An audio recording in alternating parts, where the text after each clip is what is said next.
श्री स्वामी समर्थ. चला आज आपण लिंबूचा मोरंबा बनवणार आहे, गोड तिखट आंबट. तर त्याच्यासाठी आपण इथं अर्धा किलो लिंब घेतलेले आहेत. स्वच्छ पाण्यानं धुवून कोरडे करून घेतलेत आणि मीठ टाकून गरम कोमट पाण्यात धुतलेले आहेत आपले. जरी ह्याच्यावर काय घाण असेल काय असेल तर त्याच्यासाठी आपण 1 चमचा मीठ टाकलं होतं आणि कोमट पाण्यात ह्याला स्वच्छ 5-10 मिनटं ठेवून वाळल्या कपड्याने आपण स्वच्छ केलेले आहेत. आणि आता आपण हे कट करून ह्याचे बी काढून घेऊया. आता आपल्याला मोरंबा बनवायचा आहे.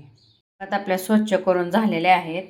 तर आपण हे एका लिंबाच्या 8 फोडी केलेत का तर त्याच्यामध्ये एकही बी राहू नये म्हणून आपण अशा बारीक बारीक केलेत. आणि कशामुळं की आपण आता हे मिक्सरमधून काढणार आहे ना, त्याच्यामुळं ती फिरवायला पण एवढं जड जात नाही आणि एकदम बारीक असं आबडधबड होतं आहे.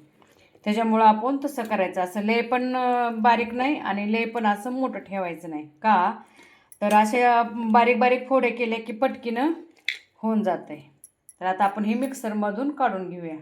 हो का, तर हो का, ह्या वाटीनं 1.5 वाटी आपलं हे सारण भरलेलं आहे आणि आपण ह्याच वाटीनं 2 वाट्या गूळ घेतलेला आहे. हो का, इथं आपण गूळ घेतलेला आहे. तर आता आपण ह्या वाटीचं माप आहे. तर आता आपण हे टाकून घेऊया.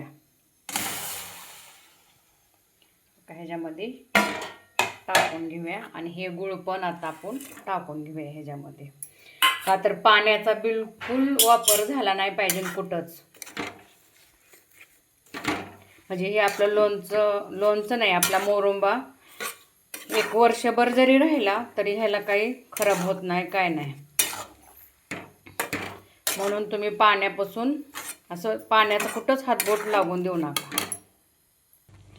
हो का, मस्त असं शिजायला लागलेलं आहे.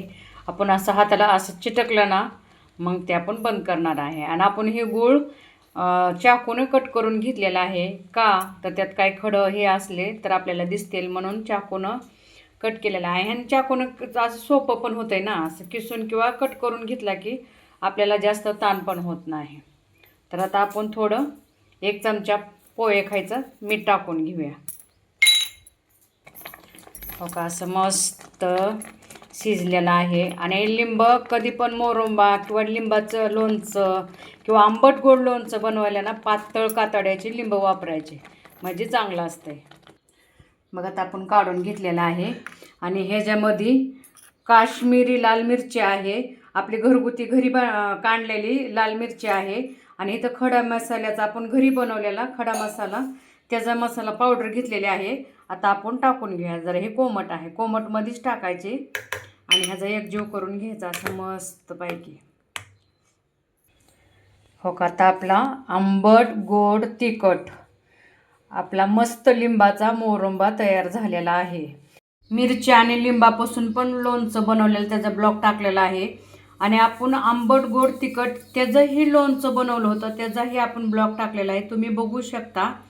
आणि आता आपण ही आंबट गोड तिखट मोरंबा बनवलेला आहे. तर तुम्ही हे पण मोठा ब्लॉग आपण बनवलेला आहे, हे पण माझ्या मैत्रिणींनो तुम्ही बघू शकता. तर माझ्या मैत्रिणींनो तुम्हाला कसा वाटला ते मला कमेंट करून सांगा. फॉलो करा, सबस्क्राईब करा.